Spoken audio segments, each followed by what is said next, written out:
Greetings. I want to tell you something right off the bat. What you're going to hear on this video may just tick you off. It will be controversial.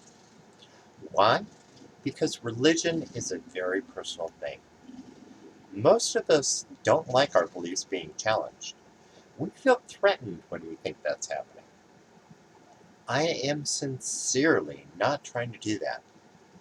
I'm commenting on my own beliefs and pagan beliefs in general. When I'm not thinking about science, music, art, literature, my own writings, etc., I'm thinking about my beliefs. I'm not questioning my own beliefs per se. It's more like I'm having a theological discussion with myself. Yes, I talk to myself, usually internally, quite often. I'm constantly looking to improve myself and define who I am. I believe that will also improve how I relate to others. Hopefully it's working. So again, this is not meant to be a challenge. Your beliefs are your beliefs. As the old trope goes, ask 100 people what their religious beliefs are, and you'll get 100 different answers. And it doesn't matter if they all go to the same church, or in my case, belong to the same coven.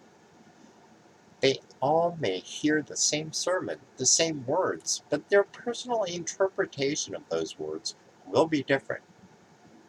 That is human nature. It's the direct result of being unique, mortal individuals. No one personal belief system holds the whole truth of it. By the way, everything I just said, my opinion if you will, is probably why Dogma is in my top 10 movies of all time. Yeah, check it out. The genesis of this video stems from a conversation I had with a friend a couple of weeks ago, and from a comment I received in response to a sound blessing I posted on my Facebook pages and in several groups, maybe the group that you're watching this on. The comment was, "What if you live under the Southern Cross?"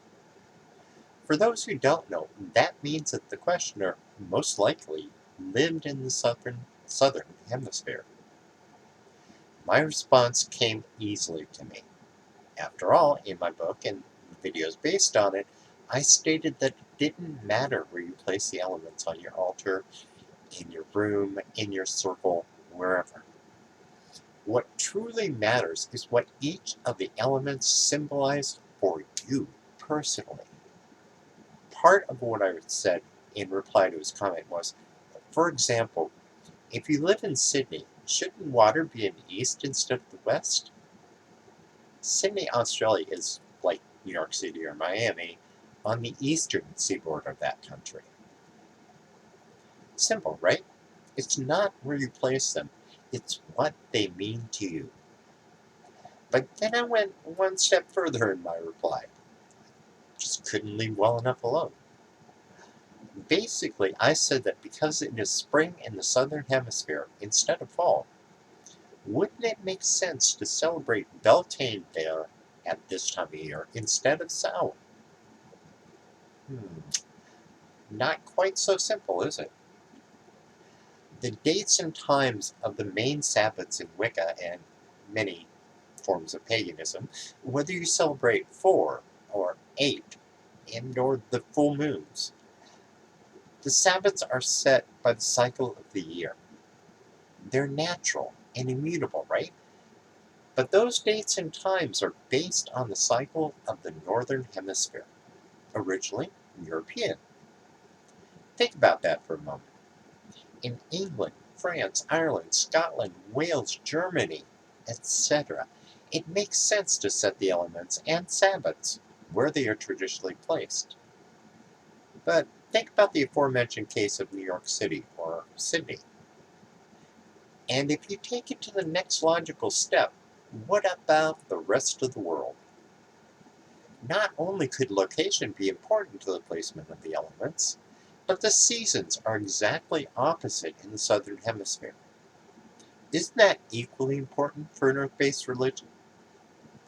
Here's some food for thought.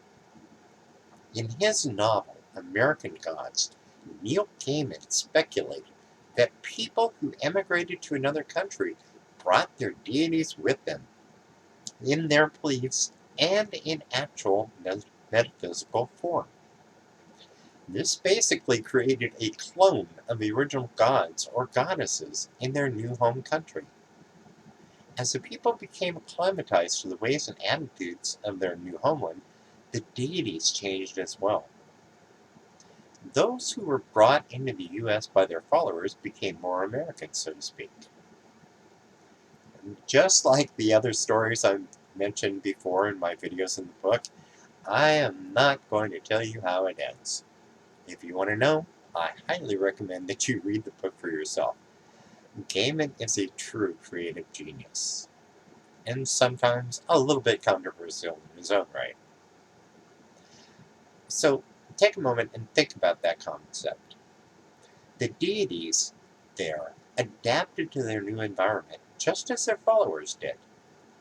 Although his take on it is novel, all pun intended, yeah, you know I can't resist a pun. In reality, this is not a new concept when it comes to religions. Take a look at Santeria, for example. It's what's known as a syncretic religion. That basically means that it is adapted from two different religions. It sprang from the slave trade and incorporates aspects of Catholicism and African shamanism. So, is it heresy to think that paganism can change slightly dependent on your environment? I personally don't think of it as bastardization, and it's definitely not as extreme an adaptation as Santeria. The basic belief system is still there. If you follow the reed, does that change? No. The phases of the moon change? Definitely not. If you're an herbalist, don't you tend to use plants which are native to your locale? And aren't fresh ingredients important in your spell work? Of course they are. So you're adapting your magical workings to your locale. When we celebrate Samhain, aren't we celebrating the end of the harvest and looking forward to the temporary death, which is winter, and the coming rebirth of spring? So how could it make sense to someone in Australia, Southern Africa, or South America to celebrate that at the same time as we do in the Northern Hemisphere? This could be, and in some sense is, a global religion. Of course, it's not just one religion.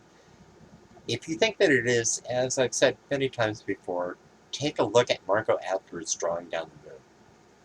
There are as many different variations of paganism as there are of Christianity or any other religion. But the concepts of it can be global.